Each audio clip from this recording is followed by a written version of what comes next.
The purpose of Wealth Talk is to educate, inform, and hopefully entertain you on the subject of building your wealth. Wealth Builders recommends you should always take independent financial, tax, or legal advice before making any decisions around your finances. Welcome to episode 135 of Wealth Talk. My name's Christian Rodwell, the Membership Director for Wealth Builders, and right by my side today, our founder, Mr. Kevin Whelan. Chris, it's great to be with you, COVID-free and relaxed, recharged, refreshed, and ready for action in 22. And of course, you, me, and Paul have been spending the last few days just kind of refocusing our own strategy for Wealth Builders. But sometimes, it's really important to revisit some of those things that we've done before. And I think given what's been going on, not just pandemic-wise, but with a massive, massive hike in energy prices, inflation, we're seeing tax rates going up, both personally and professionally in business, obviously to pay for the pandemic, which I don't begrudge for a second. However, there's never been a better time to revisit one of our old favourites. And I think we need to do that today, Chris. That's right. We're looking at a process that we call debits, and it's a core step inside the recurring revenue roadmap. It sits at step number 2, part of the foundation. And we covered this in previous episodes, but way back in episode 4. 4? In 2019. Blumeneck. So we went into some detail, so definitely... Did I have hair then or not? I don't think so. Not that far back. So we will point you back and link to that episode in today's show notes, because we covered off debits in detail there. But we want to kind of freshen it up, revisit, and make a little tweak today as well. Well, you have to refresh things because world's changed. Now, just think about it. Imagine you've got a beautiful building and you own a gorgeous... We're in the farm today, right? So we've got a gorgeous farm here. We've got a gorgeous building and we're seeing the beams. We're enjoying life now. But if you imagine we left that for 2 years and there was a leak and the water was spilling out, but we thought, well, it's only a drip, it's not going to matter. What would happen over time, Chris, is that building would gradually get worse and worse and worse. And eventually that building would dilapidate and not only lose the power to create income, but it would also lose its value and become, instead of an asset, to become a liability. Now, if you had a building like that, you wouldn't dream of letting that leak continue, would you? No way. Nobody would do it if they could see it. But the problem that I see with people is the lack of transparency, because their lives are busy. We're all busy. The vortex of life that holds us in an eddy of what we do every day, who we see and who we meet and how we work, that keeps us going round and round in a circle and makes us a bit dizzy. And that dizziness means we don't see what's going on in our finances. So we just encourage from time to time, ideally once a year, ideally randomly. So it's got nothing to do with the tax year. It's got nothing to do with January, albeit we're talking now in January 22. But given, as I said, the big changes that I've seen, I think it's never been more important to revisit it. And here's why. The other thing I want to mention, because one of the things we'll cover is, as you know, is tax. But the Adam Smith Institute, which I did refer to way back on the original podcast we did, the Adam Smith is an economist, more famous economist than I am, Chris, but he's dead. I'm still around. And they publish something called Tax Freedom Day. And Tax Freedom Day is a kind of a highly calculated, what's the average length of time during the course of a year, beginning on the 1st of January to the end of December. How long does it take us before the money we're earning in our jobs or our businesses, how long before we stop paying tax? In other words, at what point in the year are we working for ourselves? Mm-hmm. This year, or 2021, 31st of May. Shocking. We're working till the 31st of May. On average, some people working longer, of course, and usually employees, they're paying more tax because there are tax breaks in business that you don't get them as employees. We'll maybe touch on that. And that's the longest it's ever been in history. If you think about that, that's 5/12 of the year, 44%, 41%, right, of all of our income is going in taxes, generally. And that's huge, which means it's really important that in the context of that being the highest it's ever been, and it's not going to get any easier, anything's going up, the tax take is going up, we've got to be paying attention to our debits. So maybe you could set the scene for what that process is. Well, let's just cover off what we mean by debits, because it is an acronym. We love an acronym at Wealth Builders. We do. And as I say, covered it in detail in episode 4. But D stands for debt. Yeah. E stands for education. B stands for bills. I is for insurance. T for taxes. Yeah. And we're going to save the S for last. Yeah, I think we're going to make a little tweak this year because I've been a bit horrified at what I've seen. And we had a really, really great review this year where we made a fantastic saving for someone. And that saving was so big, it was a catalyst for me to say, I think I should change debits. I think I should make the change.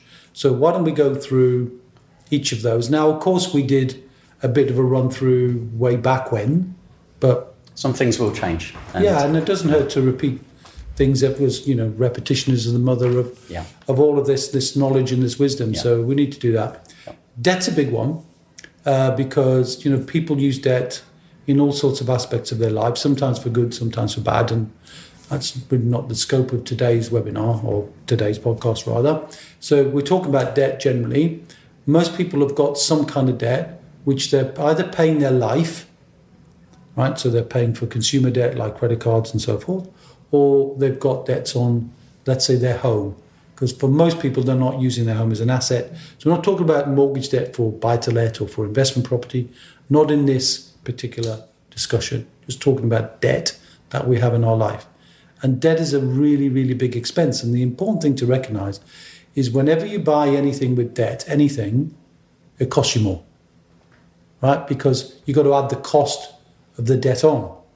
But one of the other important things I didn't say way back when, Chris, is that the cost of anything that's ignored, the cost of anything that you can reduce or eliminate is not just the saving, but it's the compounding effect of what you can do with the money that you can't do if you spent it. So if you can save some money on debt, then it allows you the opportunity to plant the seed of what you save and make those seeds turn into things that you can grow, you can turn into recurring income. And for many people who start their life, many people perhaps who are new to Wealth Builders, Chris, they might be just getting that feeling that, maybe you guys are right. We need to stop trading time for money, stop working for one source of income, be it in a job or be it in a business. We need to be building wealth. But where's the money? Where am I going to start? And the place to start, generally speaking, even if you don't connect with Wealth Builders, is in your debits. And debt is one of the biggest ones because whether it's student debt, whether it's debt from mortgage, whether it's debt from consumers.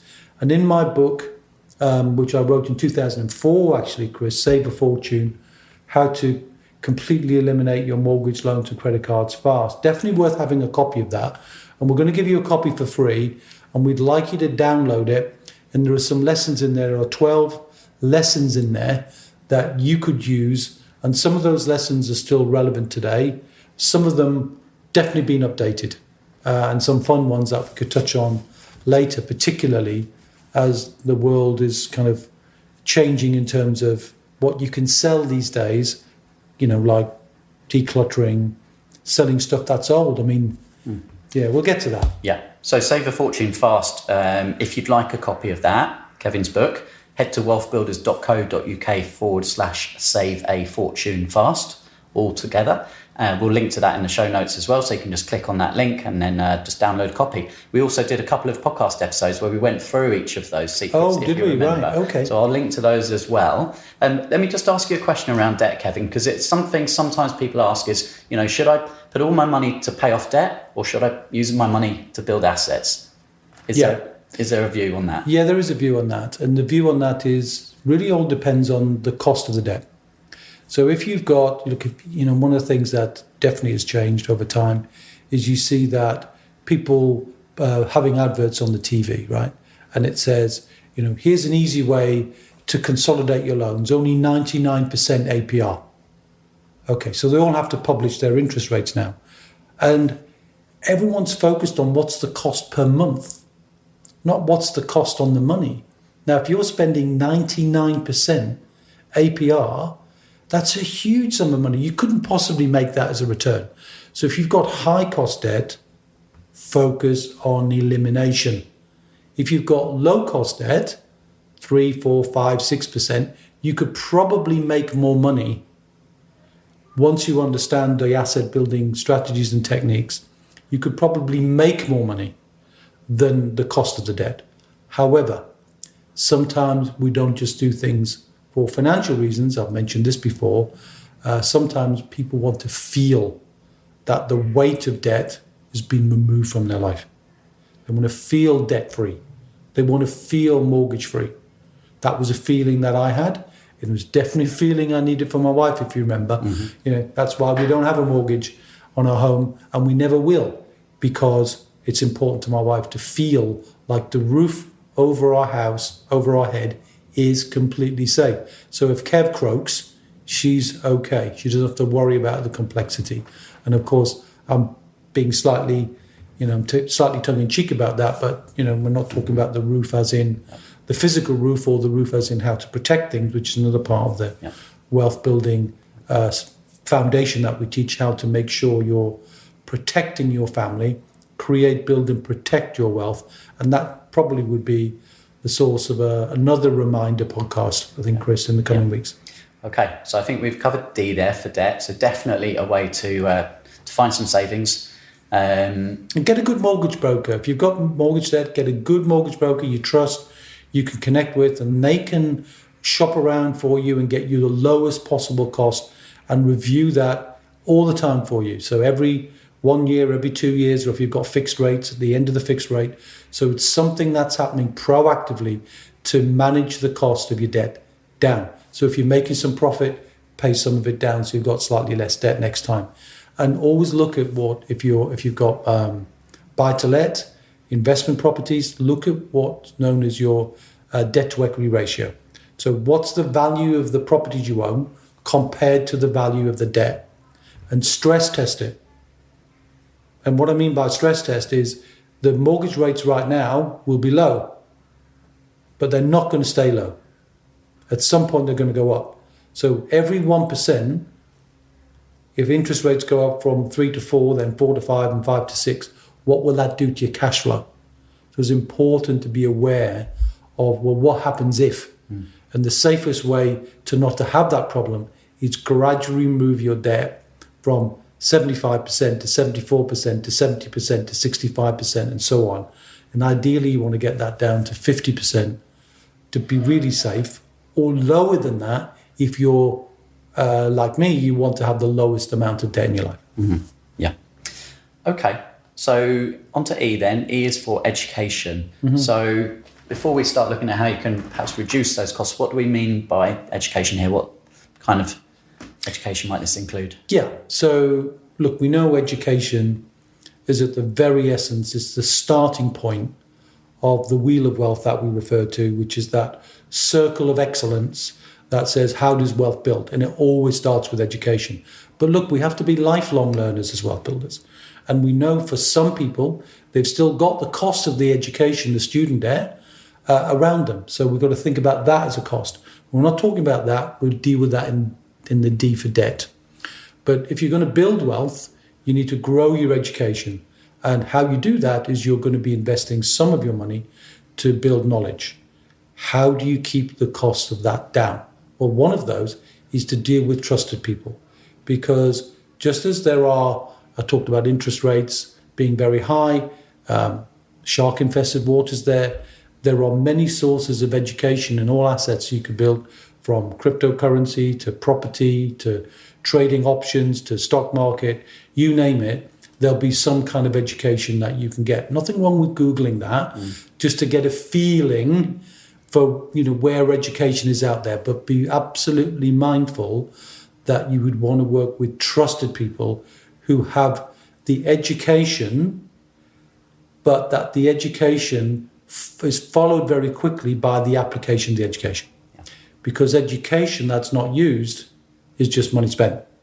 education applied leads to cash flow, and wealth comes from cash flow. Sounds like you wanted to jump in. Well, I think, we speak to a lot of people, unfortunately, who've been overwhelmed. There's so much possibilities out there, and we've heard the terms, haven't we? Shelf development and course junkies. Yeah. And unfortunately, some people do get into that kind of, circle of just one course to the next, but never actually applying it, as you say. Yeah, so. I mean, there is of course, we need to be mindful of our own wealth dynamic and how we are.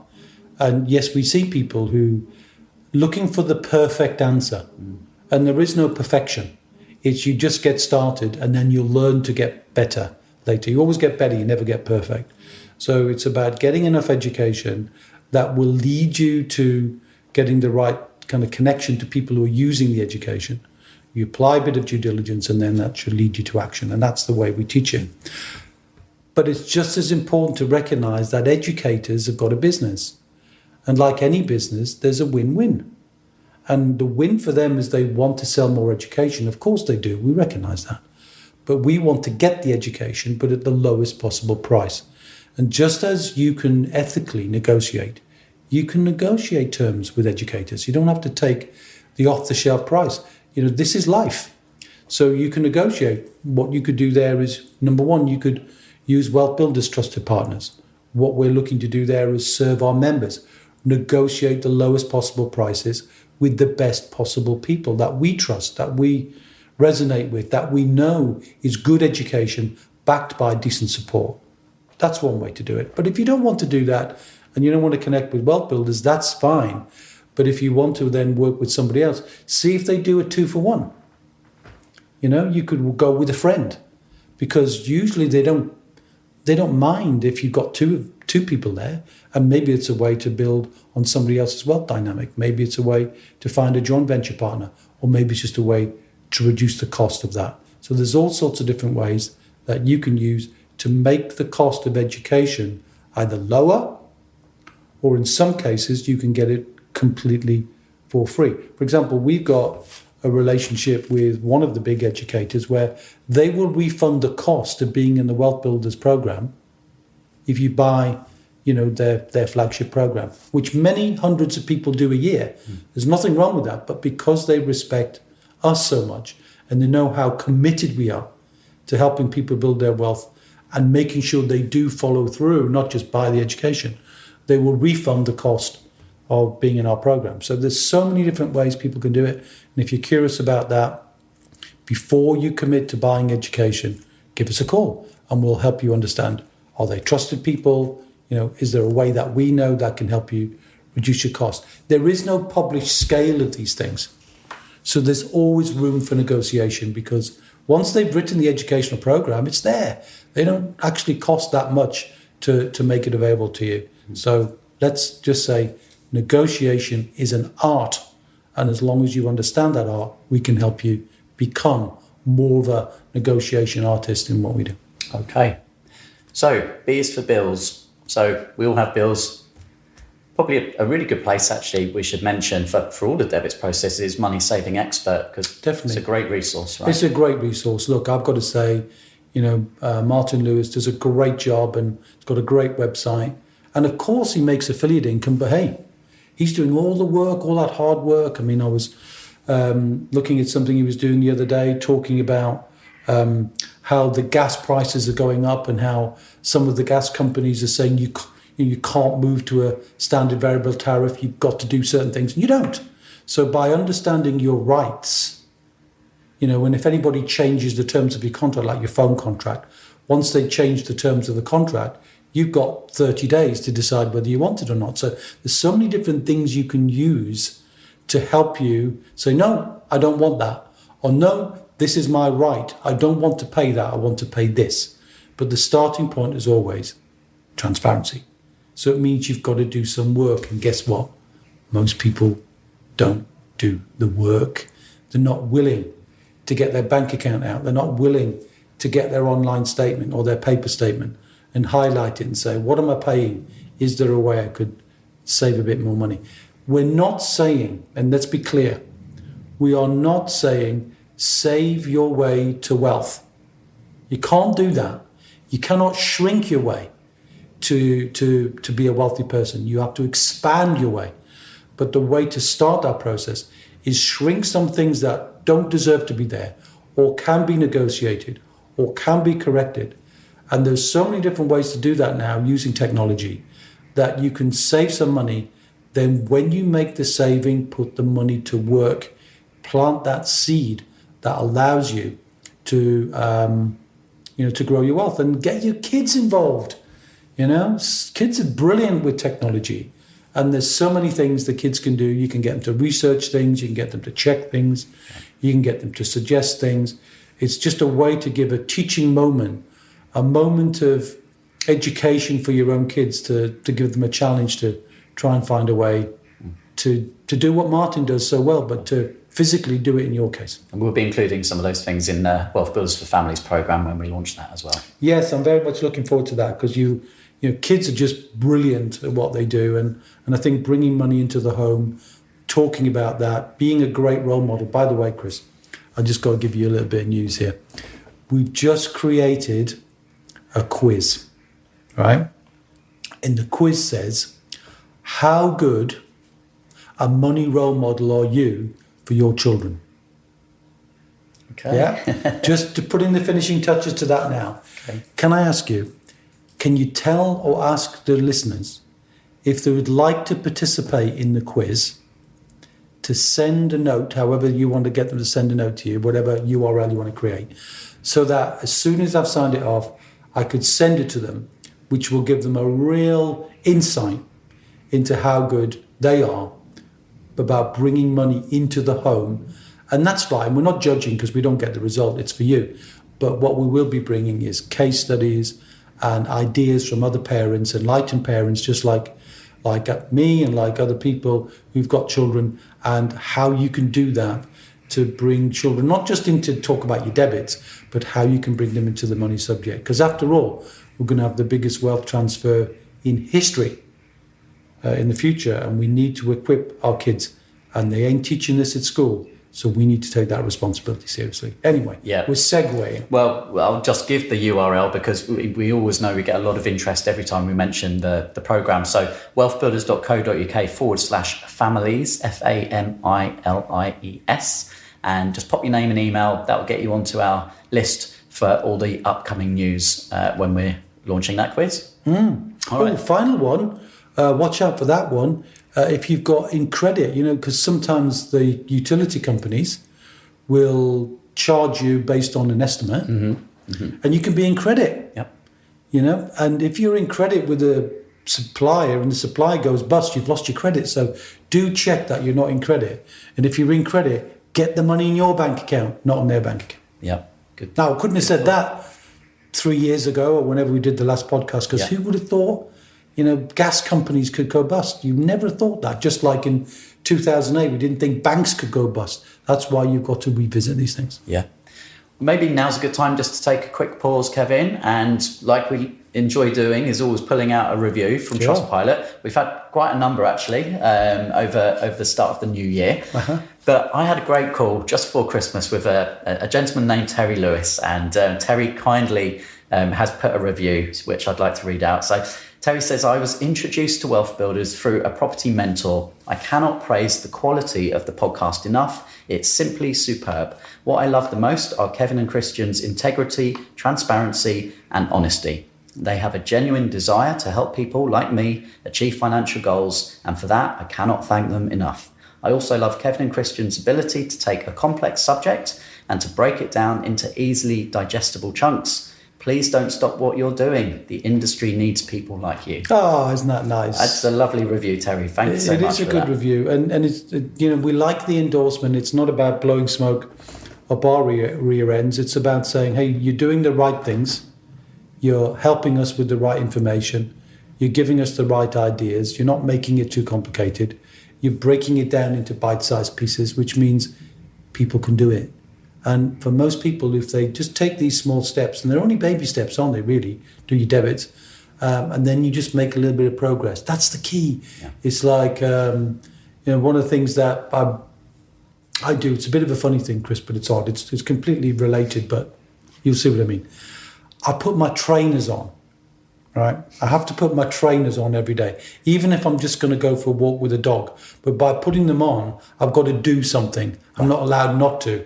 Whereas I might not feel like doing a 30-minute run on the, in the home gym, but the first step. But it's doing something. So I just put them on, and then I know I'm going to do something. Just the act of putting them on, it says I'm taking a step. Yeah. Now, I'm not saying I'm the fittest guy in the world, but I am making a commitment to doing something every single day. So that's, the importance, obviously, of our members who join the Academy. We're talking about just one small element of the 9-step roadmap today, which is debits. But, all of these things compounded, with someone there to hold your hand, keep you accountable, others on that same journey, that's what makes the difference. And the thing I said at the beginning, Chris, is the transparency. You don't see what that step does. You don't see what the baby step does. You don't see I won't get round to my debits because I won't save much. Most people save about £1,000. Some people save a lot. We'll get onto that big one in a minute, but some people save an awful lot of money. And when you can save £1,000 though, or $1,000, crumbs, And if you can do that regularly, and your kids can do a little bit more, and then you can learn how to create some income on the side, and that's another podcast we did. Do you want to signpost that one as well somewhere? It will be in the show notes. I can't remember the number off the top of my head. So that's how to create extra income on the side. And if you remember that one, that's another acronym, Chris, but I won't go into that one today because we want to stick to debits today. Yeah. Right. So we've covered D for debt, E for education, B for bills. I now. Insurance. Now, look, I'm not talking about saying, hey, you've got to go get insurance. I'm not suggesting that. What I'm saying is, when you start to build your wealth, you're not wealthy yet. Yeah, most people will start from a place of financial insecurity. And they want to get to security, they don't want to get to independence. And generally speaking, when I'm talking to people myself, Chris, I'm saying, look, what position do you want to be in? You're financially insecure now. You're relying on one stream of income. You'd like to be financially independent, whatever that figure is for you. If something happened to you, if you were to die or to get seriously ill, so that one income stream would not even come, would you like to be financially independent, come what may? Would you like your family to be financially independent, come what may? So they're not stressing. You're not stressing. They're not stressing over tragedy. Their financial situation is resolved for the rest of their life. Now that's big insurance, and that's normally life insurance. I'm not saying get life insurance. I'm saying review what life insurance you've got. And your life insurance is going to come in 3 ways. Have a look. Which of the 3 do you have? Hopefully all 3. Number 1, have you got a life insurance policy through your job? Work out what it is. Number 2, do you have any private life cover that covers your mortgage, let's say? Number 3, have you got a pension fund? Because a pension fund is a life cover policy as well. So when you add those things up, you can get a sense of, well, okay, something happened to me. What would that value be that would go back to my family? Once you know that, you can talk to somebody you trust or talk to us again if you want to, and we'll help you understand, well, what's the gap between what that cover will provide, just like what's the gap between your current assets and the assets that you want, and how do you plug that gap if you want to? At least if you quantify it, and let's say if the gap is going to cost you £30 a month to cover the gap, and you've just found £1,000 in debits, you can guarantee financial independence for your family. And by the time 3 years has come, you kind of already so far on the journey, because for most people it takes 5 years. So you see what I mean? It's a sense of perspective. It's just a way of looking at things. And wealth builders look at things differently. They look for the creative solutions. They don't look for what's traditional. Now that's one way to do it. Another way you could look at that, I won't go into detail of it. I'm sure we've covered this in the podcast. If, as most people do in wealth building life, they get a business, they create a business because they're entrepreneurs. If not, at the beginning, they become entrepreneurs and they create businesses. And if you've got a business, then you can get life insurance with tax relief, where the company pays the premium and the tax man gives you a tax break. You don't get that if it's private life cover. So you're saving even more money. So if you're serious about protecting your family, you could do that. We can help you. We've got a whole team of people who do that. If you don't want to do it yourself or it's too complicated, just reach out in whichever way you would normally reach out.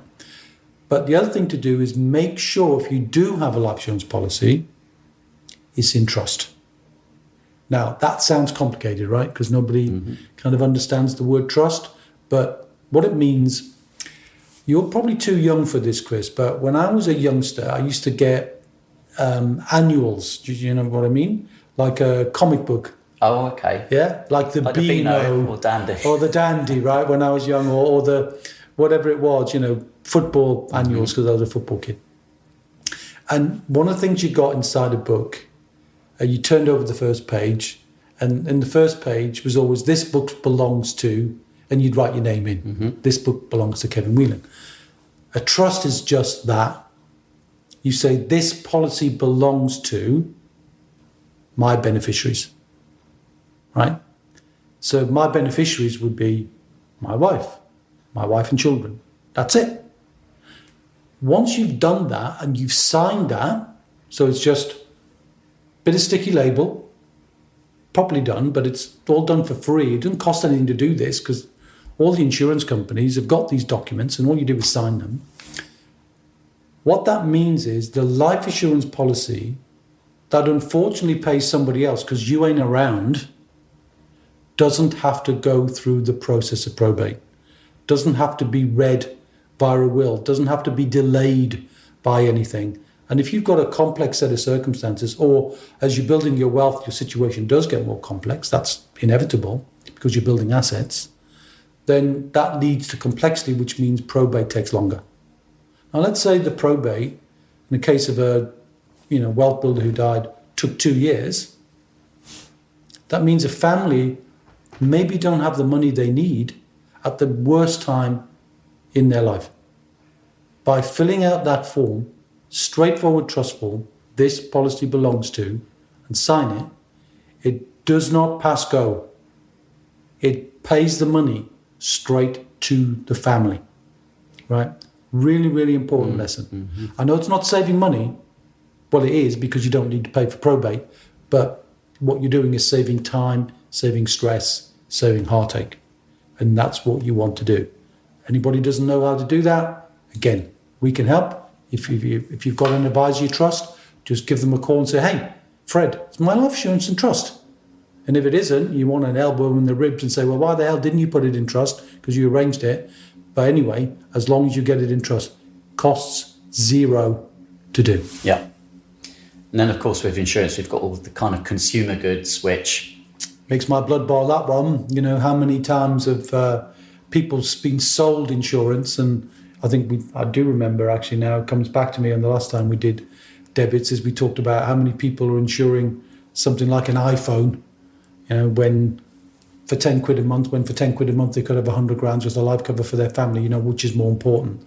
So for me, insurance is about putting people in a place of the safest place they can be should the worst happen. It's not about replacing your iPhone. It's not replacing your washing machine. It's not replacing your tumble dryer. It's replacing things that are critical and relevant in your life. If you've got those things, I would challenge them.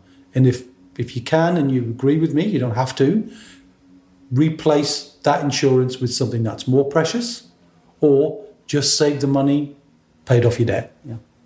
Whatever. Or build your wealth, whatever. If you want to keep those insurances at that's least, fine, but be aware of it. And make sure you're reviewing them. Exactly. Yeah. Okay, we're nearly there. So T is for tax. We talked about this a little bit at the beginning. Yeah, look, tax is all pervasive. So this podcast, you can't get into detail about tax, but I will say, so many things people do that are just wrong. Okay, so many things they could do that could check. Number one, they should check their tax code, because so many tax codes are wrong, which means what's happening is they're paying more money than they should be. All right. I gave a lesson to my son, Simon. Right. He's 24 now. He's a surveyor. He was looking at his first pay slip and he was kind of enjoying it. And I'm saying, well, you've got a car. It's not on there. He's like, what do you mean it's not on there? I said, it's not on there, son. So if you haven't declared, if the company car bit isn't on there, you're going to end up paying tax on something that you think you've got on your bank account and you haven't. And I said, look, I know it's going to be painful for you, but you've got to go to your company and say, hey, you've forgotten about the car. It's not showing up there. So, and he said, well, why the hell have I got this car? I said, well, you chose it. You should have chosen a lower one. So, a little lesson in there. But checking your tax code, really important. Making use of all the allowances you can, personal allowances. Don't forget, you've got kids. Kids have personal allowances. So you can use, I don't mean use, but you can use children's allowances in so many different ways. I think we might touch on that in the podcast somewhere. I do remember sharing knowledge somewhere about that. But you can employ children in your business. You can, if you've got kids who are talented or who look great and they're models of some kind, or they're performers, they can earn money and they can earn tax-free allowances. Think about building future tax-free allowances. So we see a lot of families where the pension is built predominantly in one person's name and almost nothing in the second person's name. Well, if you imagine we're all allowed to earn a certain amount of money before we pay tax, if you don't make use of that in the future by having a balance between, say, husband and wife with their respective pensions, so make sure there's a balance so both pensions are building up so that in the future you've got two lots of tax-free allowances to claim instead of all going on one and then you're paying more tax on it. But tax is a big issue. It's definitely not something you could do in a podcast, but there's definitely so many different ways that when we get into it, particularly business owners, we can show them ways to reduce their tax and then redeploy the money they're saving in tax into other areas. Yeah. So do your research and look into that.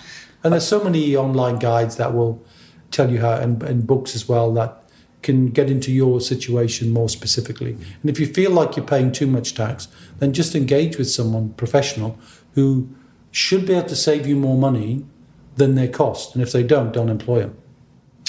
Okay, so this leads us on to the S of debits, which formerly was support. And I think I created support because step 2 in the Wheel of Wealth was it's educate first, then support. And the whole idea of supporting people is important in Wealth Builders because we believe people don't just need knowledge, they need to be guided how to use that knowledge. So I think support was in my mind when I wrote debits.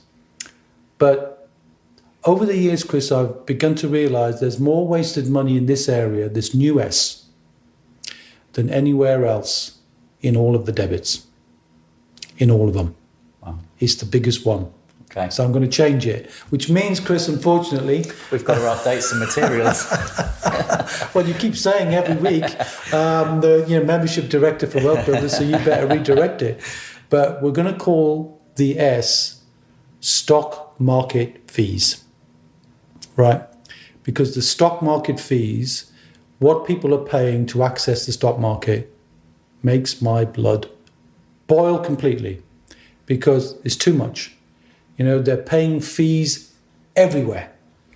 Custodian fees, advisory fees, transactional fees, hidden penalties and charges. And we've seen that with certain companies that we must remain nameless, but we see it all the time where charges are disguised, hidden, are opaque somewhere on the bottom of page 63 instead of right in front of you, and people simply accept fees as they are because that's what they told they are. So they think, well, that's what you pay. Yeah. It is not.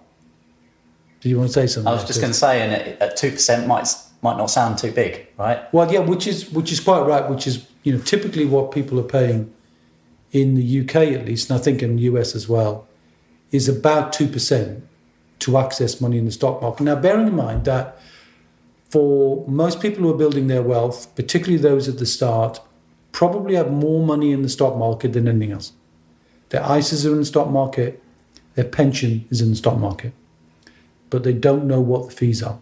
And even if they thought and said, well, they're only 2%, it doesn't sound enough. It doesn't sound that much at all. 2%? Doesn't sound much, especially if the stock market's rising massively, which it has been. But of course it doesn't. The stock market leverages or averages itself out over time. And in the long term, for most people in the stock market who are kind of average risk, the the gross return, so what's actually earned, is about 6%, maybe 7%, but in that ballpark, 6 or 7%. And if what most people are paying is 2%, that's a third of their money. Mm-hmm. That's like sticking a siphon in somebody's bank account and sucking it out without them knowing, or they're aware of it, but they don't see the siphon, so they don't feel the pain. If it was in a bank, they'd notice it. If it was somebody going in and taking the gnomes out of their garden, or digging out a bit of the lawn and saying, well, I'm taking a third of your lawn, you'd say, hang on a minute, you can't do that. But they're doing it. Now, I don't want to mean to be facetious because this is serious, because the impact of that money, not just being taken, but compounding is the essence of wealth building. And if you remove somebody's money, that's money that can't compound. Mm-hmm. So it's a double whammy. Yeah. And we had a case in point, didn't we? We had a review from one of our relatively new Wealth Builder members recently who said, based on our guidance, she'd saved £15,000 in fees in 1 year. Mm-hmm. Not just 15,000, but the compounding effect of that 15,000, and then the 15,000 year 2, and the compounding effect of that, and 15,000 year 3. That's massive, massive sums of money. And most people kind of go, oh, well, that's what people pay. They don't. Technology has driven down the cost of virtually everything except financial services. And I want people to wake up to that one, smell the coffee and say, no, I'm not willing to accept that unless you are. If you're happy with the advice you get, if you're happy with the guidance you get, if you're happy with the funds that you've got and you're happy with the fees you're paying, that's fine by you. But for me, what I see is most people are paying too much for too little. And I would rather they challenge that and either drive that to negotiate, go back to your advisor and say, hey, what are you actually doing for this money? I think it's too high. Maybe we could agree on a lower figure. That's one way to do it. The other way to do it is to look at what you're invested in and kind of learn a bit more about investing. And once you learn more, you'll learn more about how technology has brought down the cost of investing, particularly through low-cost funds like ETFs, exchange-traded funds, low-cost trackers, all sorts of things that you can drive down the cost probably to less than 1. So if that's a 50% saving you can make, and in some cases, way, way less than 1, won't go into details of how you do that, but that's for those people who want to get really involved with their money. And probably people have heard of the word SSAS and how you use those kind of pensions for business owners where they take control of their money. So they are in charge. So the fees are all under their discretion now, and usually tiny, tiny, tiny percentage because, they're not using advisors or funds in the same way. Anyway, I'm not saying funds are bad. I'm not saying advisors are bad. I'm saying get aware of what you're paying, decide whether you're paying the right amount, negotiate it down, change how you hold it, or get in touch with us and we do a free review for you and say, hey, this is what you're paying if it's too smoky for you, and we'll bring that transparency to light and say, hey, here's what you could do to save that. Now, that's something that's done through our IFA partners, which is not something wealth builders do. We don't give financial advice, but we do give guidance to say, hey, go talk to this person or go talk to somebody you trust to find a way to reduce those costs, because the long-term impact of that, not just for you, but for your children, is massive. So we're changing it, Chris. The S for debits, stock market fees. Right. I think that's a worthy change. So let's recap then. We started off with D for debt, E for education costs, B for bills, I for insurance, T for tax, and then stock market fees. That's it. Okay. And if you combine a bit of all of that, find a little bit here, a little bit there, and then you put that money to work, and then you do a little bit of side hustle, you make some money on the side, and then you get your children to work, and then you do a bit, you can absolutely make a massive, massive difference in your life. And this applies to everyone, but especially for those people at the beginning. Yeah. Where do I start? I haven't got any money. Well, go through this process and find some. Yeah, and the intellectual value of doing that actually gives you a boost of confidence. Yeah. And once you can do that, you begin to think, hang on a minute, I am creative, I am finding things. And that can lead to many other different ways, including, this is the way maybe you could, if you're really good at it and somebody else can't be bothered, it's a service. you could bring that service to them. So there's so many different ways you can use what you learn to bring. Look like Martin has done. His massive business he's got now because he spotted the opportunity that there was no central place to record different things about saving. Now, the difference between what Martin Lewis does, who I applaud wholeheartedly, by the way, is he's finding you savings. What we're saying is put the savings to work. Don't just bank the savings and let it get lost in the flow of what you're doing again, in that eddy of your life, and then it doesn't do anything. Doesn't reduce your debt, it's not building your wealth, it's not creating anything. You need to take that lesson, but make that money work, plant the seed, make it grow, enjoy the fruit of that in years to come. Yeah, you mentioned the word confidence a minute ago, and that's really stage one of our roadmap is building confidence. And what we're talking about today, debits, that's step 2 of the 9-step roadmap. And, stage 2 is building knowledge then with the 7 pillars of wealth. And stage 3 is building assets. And that's the ongoing process, turning the wheel. So, all of these things we're talking about, we're going to go into some more depth when we do the webinar in a few weeks' time. So we're going to open up and do a live webinar at the end of January, Kevin. Okay. And we haven't got a date yet, but we will certainly have that fixed in the next week or 2. And anyone listening wants to jump on and just kind of see us face to face. We're going to share the roadmap and bring some of our members on, see how they're doing. Yeah, exactly. So that'd be fun to do. And it's good to have a new intake. And we've got some exciting changes, not least the families and the new change in debits and many other things as well. So looking forward to sharing and looking forward to helping more people become financially independent on our big picture target of helping 50,000 people to become completely financially independent of what's going on with COVID, independent of what's going on with governments, with inflation, independent of everything. So you can create real freedom for yourself. We're passionate about it. I hope we've touched you and maybe you can get a little bit passionate about it too. If you do, come and join us. If you don't, you kind of deserve what you get, don't you? Really? Just keep on listening. Yeah, well, we hope you enjoyed today's episode and Kevin, we'll catch up same time, same place next week. Yes, and until then, my friend, see ya. We hope you enjoyed today's episode. Don't forget that we are constantly updating our resources inside the Wealth Builders membership site to help you create, build and protect your wealth. Head over to wealthbuilders.co.uk/membership right now for free access.